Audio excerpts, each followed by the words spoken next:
तो यूपी के प्रयागराज से केरल के त्रिशूर पहुंची एक नाबालिग दलित लड़की के खुलासों ने एक बार फिर धर्मांतरण, लव जिहाद और मजहब के नाम पर होने वाली साजिश को बहस में ला दिया है। नाबालिग दलित लड़की ने आरोप लगाया कि उसे पैसे के लालच देकर केरल ले जाया गया और इस्लाम के नाम पर ब्रेन वॉश करने की कोशिश की गई। प्रयागराज से सटे फूलपुर की इस वारदात की अब पुलिस गहराई से जांच कर रही है। पता लगाने की कोशिश कर रही है कि कहीं इस साजिश की जड़ें बहुत दूर तक तो नहीं। पुलिस को अब ताज नाम के एक शख्स की तलाश है। कहा जा रहा है कि ताज इस साजिश के सारे राज जानता है।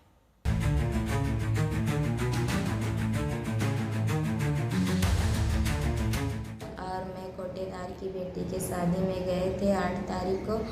उसके बाद रक्षा मेरी सहेली बोली चलो घूमने। बीच रास्ते में मुझे बताई इस्लाम अच्छा धर्म होता है और सब। धर्मांतरण के साजिश के साथ फूलपुर की नाबालिग दलित लड़की को केरल ले जाने की इस कहानी में अब सबसे बड़ा सवाल ये है कि धर्मांतरण का ये रैकेट कितना बड़ा है। धर्मांतरण के इस रैकेट की जड़ें और कितनी गहरी है। साजिश के शिकार लोगों की संख्या कितनी बड़ी है। इन सवालों की तह तक जाने की जरूरत किस लिए है, ये जानने से पहले इस नाबालिग लड़की की पूरी आप बीती सुनिए कि इसे केरल जाने का झांसा कैसे दिया गया, कैसे पैसे की लालच दी गई। उसके बाद यहाँ फूलपुरा कैफ नाम का लड़का मिला। उसके फ़ोन से वो बात की ताज मोहम्मद के पास। वो बोली मैं आ रहा हूँ। फिर उसके बाद कैफ ने स्टेशन पे छोड़ा। उसके बाद फिर मैं लोग टिकट कटाई। उसके बाद फिर ट्रेन में बैठी, मैं रो रही थी। तो रक्षा बोली क्यों रो रही हो, रो मत, मैं जहाँ चल रही हूँ वहाँ पर इस्लाम शिक्षा दी जाती है और पैसा भी दिया जाता है। फिर ताज मोहम्मद से बीच बीच में बात करते गई। उसके बाद पूरा लोकेशन बताते गई। फिर दिल्ली से बिना टिकट के हम लोग केरला गए। केरला से उसके बाद एक घर में लग गई। मुस्लिम लड़के थे ढेर सारे और बड़ी बड़ी दाढ़ियाँ थी और मुझ जैसी दलित लड़कियों को धर्म परिवर्तन कराते थे और जिहाद की ट्रेनिंग देते थे। और जब ये सब मैं सुनी घबरा के भाग आई। तो अगर ये नाबालिग लड़की सब कुछ सच सच बता रही है तो इस पूरी साजिश में 4 किरदार अहम हो जाते हैं। किरदार नंबर 1, फूलपुर की नाबालिग दलित लड़की जो कि खुद इस साजिश की शिकार हुई। किरदार नंबर 2, आरोपी दरकशा भानु जो नाबालिग लड़की को अपने साथ केरल ले गई और जो अब पुलिस की गिरफ्त में है। किरदार नंबर 3, मोहम्मद कैफ जिसने दोनों के लिए ट्रेन का टिकट कटाया, दोनों को ट्रेन पर बिठाया। यह शख्स भी अब पुलिस की गिरफ्त में है। और किरदार नंबर 4, ताज जिससे दरकशा बानो लगातार फोन पर बात कर रही थी और जिसे इस साजिश का बड़ा चेहरा माना जा रहा है, जो अब तक फरार है। ताज मोहम्मद नाम के व्यक्ति का जो जिक्र किया है, लड़की ने बताया था कि वो केरल में रहता था और उससे दरकशा बानो लगातार संपर्क में रहती थी। और ये इनका जो कनेक्शन है, इसके एस्टैब्लिश या क्या उसके लिंक्स हैं, वो हम अभी उसको वर्कआउट कर रहे हैं और इसको भी हमने गिरफ्तार करने के लिए टीमें अपनी रवाना की हैं। तो अब यूपी पुलिस के रडार पर ताज नाम का वो शख्स है जिसे दबोचने की कोशिश की जा रही है। यूपी पुलिस को लगता है कि वो ताज ही है जिसके पास सारे राज हैं, इसलिए पुलिस को राज जानने के लिए ताज की तलाश है। संतोष शर्मा के साथ समर्थ श्रीवास्तव, फूलपुर, आज तक।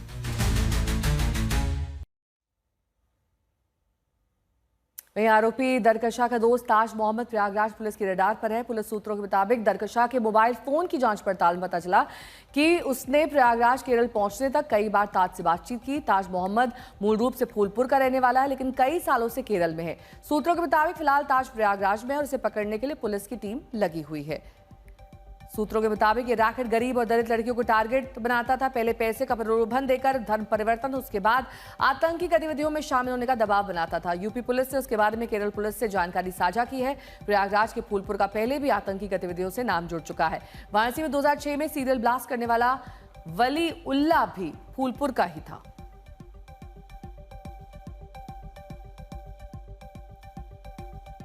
समर्थ श्रीवास्तव हमारे साथ, हमारे सहयोगी इस वक्त जुड़ चुके हैं। समर्थ, जरा बताइए, ये जो तार है वो कहां तक फैले नजर आ रहे हैं और ये कब से हो रहा था, कुछ आइडिया चल पा रहा है अभी?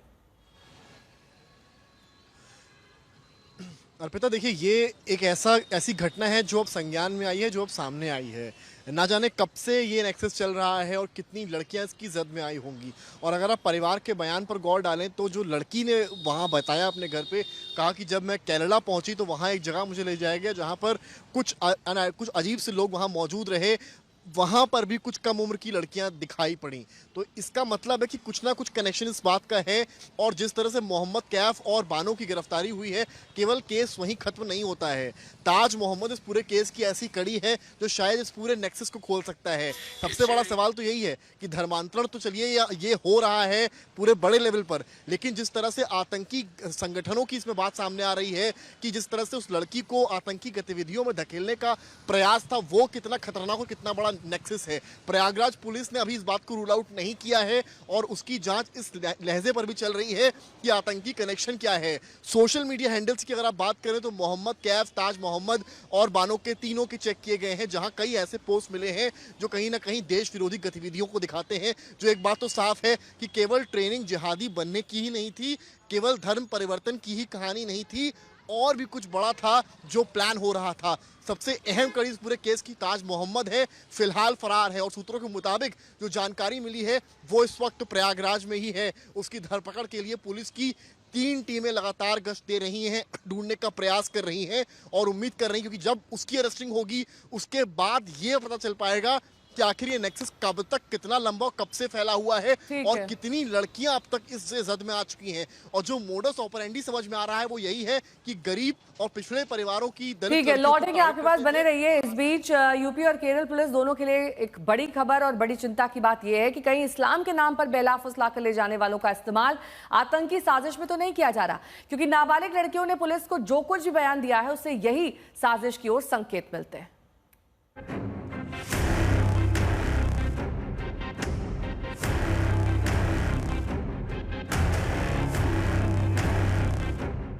प्रयागराज के पास फूलपुर के इसी घर में रहने वाली दरकशा बानो पर ऐसे आरोप लगे हैं जिसने यूपी से केरल तक पूरे पुलिस तंत्र के होश उड़ा दिए।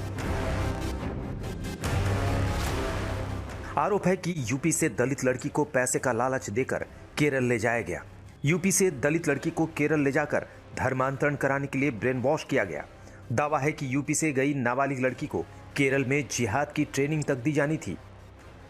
उसके बाद यहाँ फुलपुराई कैफ नाम के लड़का मिला, उसके फ़ोन से वो बात की ताज मोहम्मद के पास, वो बोली मैं आ रहा हूँ। फिर इसके बाद कैफ ने स्टेशन पे छोड़ा, उसके बाद फिर मैं लोग टिकट कटाई। उसके बाद फिर ट्रेन में बैठी, मैं रो रही थी। दरक्षा बोली क्यों रो रही हो, रो मत, मैं जहाँ चल रही हूँ वहाँ पर इस्लाम शिक्षा दी जाती है और पैसा भी दिया जाता है। फिर ताज मोहम्मद से बीच बीच में बात करती गई, उसके बाद पूरा लोकेशन बताते गई। फिर दिल्ली से बिना टिकट के हम लोग केरला है, केरला से उसके बाद एक घर में लग गए। मुस्लिम लड़के थे ढेर सारे और बड़ी बड़ी दाढ़ियाँ थी और मुझ जैसी दलित लड़कियों को धर्म परिवर्तन कराते थे और जिहाद की ट्रेनिंग देते थे। हमारी लड़की 8 मई को दावत खाने गई थी कोटेदार की बिटिया के साथ शादी में, और वहीं से गायब हो गई 10 बजे रात।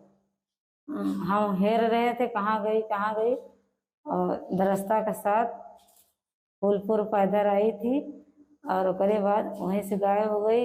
यहाँ से इलाहाबाद एक लड़का ने पहुँचाया इलाहाबाद तक, उसके बाद इन्हें टिकट कटाया दरस्ता ने, उसके बाद ले गई दिल्ली पहुँच गई। दिल्ली से केरला गई, केरला से हमारे लगे फ़ोन आया था, वो बोली कि अम्मी हमको पकड़ा है और छुड़ा लो। तो आए, हम पुलिस की इतला दिए थे, पुलिस ने छुड़ा के ले आए हमारी लड़की को। आरोपों के मुताबिक 8 मई को दरकशा बानो अपने साथ नाबालिग दलित लड़की को फूलपुर से पहले प्रयागराज ले गई, फिर वहां से दोनों दिल्ली गए, फिर दिल्ली से केरल के त्रिशूर पहुंचे। फूलपुर से इस लड़की के त्रिशूल ले जाने की कहानी का एक हिस्सा तो आप देख चुके हैं। पैसे का लालच देकर इस्लाम की तारीफों के पुल बांधकर बहला फुसलाकर इसे केरल ले जाया गया।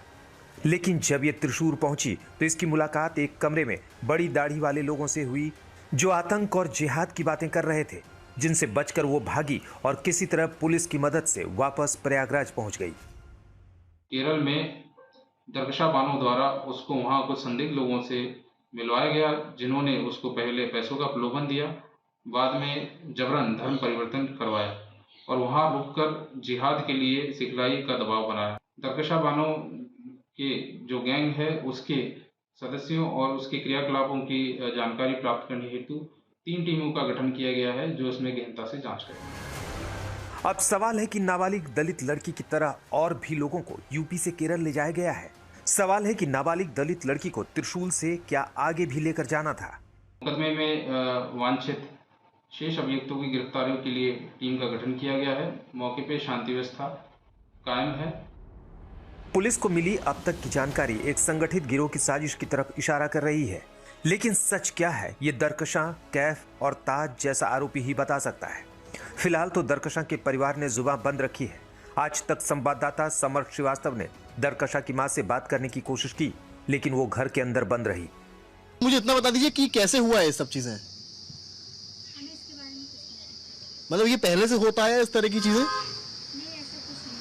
तो फिर अभी एकदम से कैसे ऐसा शुरू हो गया? मतलब जो लड़की उनको ले गई थी स्टेशन वो फ्रेंड है? कोई ले नहीं गए, दोनों अपने साथ गई थी, दोनों अपनी मर्जी से गई थी। मर्जी से गई थी? दोनों अपनी मर्जी से गई। और फिर कैफ की क्या भूमिका है? अब वो दोनों बता सकती हैं। धर्मांतरण की बात हुई थी? धर्मांतरण की बात नहीं हुई थी? तो अब पूछताछ करने और सच की तह तक जाने का पूरा दारोमदार यूपी पुलिस पर है। संतोष शर्मा के साथ समर श्रीवास्तव, फूलपुर, आज तक।